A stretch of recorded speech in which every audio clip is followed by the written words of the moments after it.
So back in 2020, JP Morgan got hit with this absolutely massive fine. And, this wasn't just some little slap on the wrist for a minor oopsie. We're talking $920 million. Just let that sink in. This was the single largest fine for market manipulation in the history of, well, ever. And what did they do to deserve that? Well, they were caught rigging the price of gold and silver.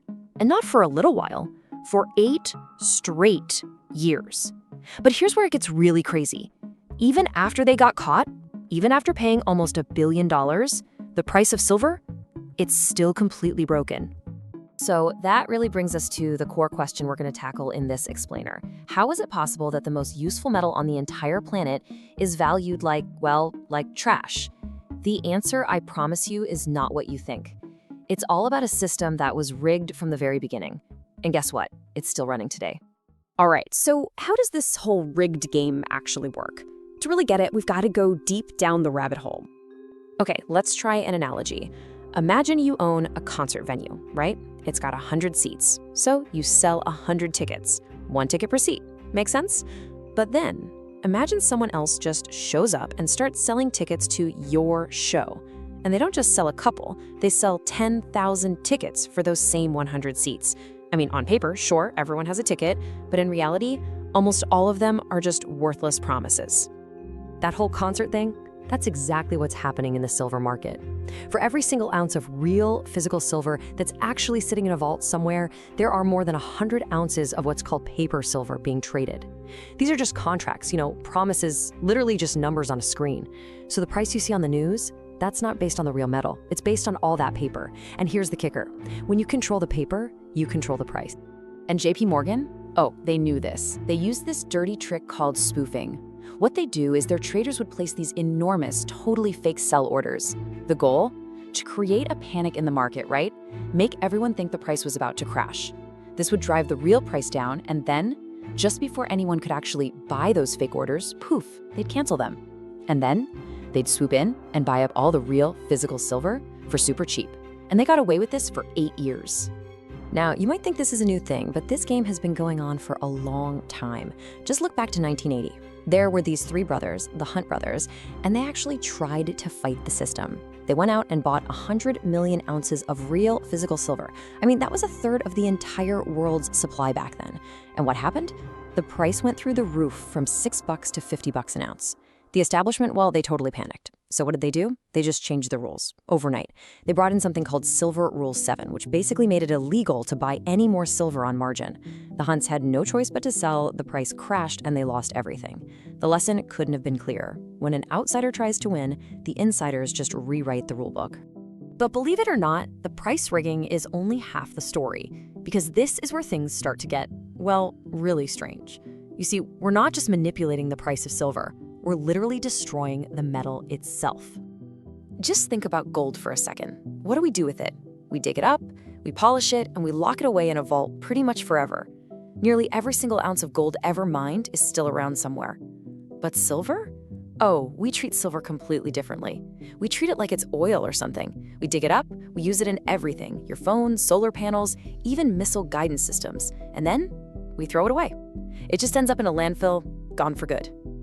And just look at the sheer scale of this consumption.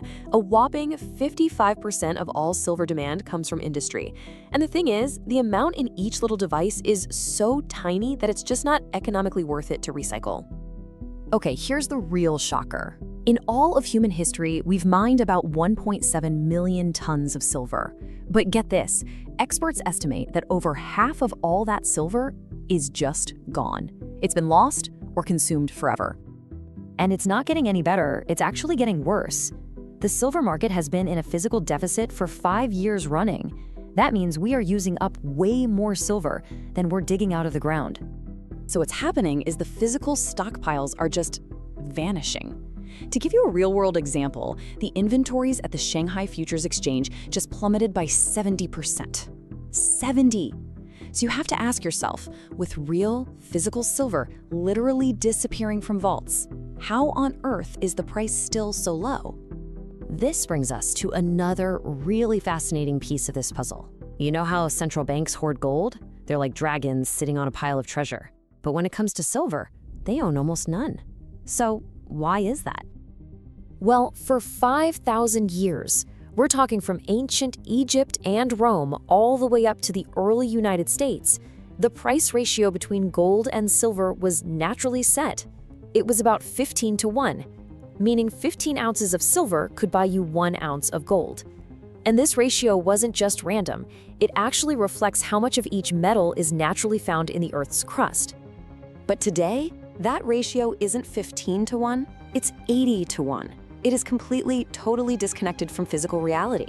I mean, think about it. If that ratio just went back to its natural level, the price of silver would have to jump 5 or 6 times, even if gold's price didn't move an inch. The math is just broken.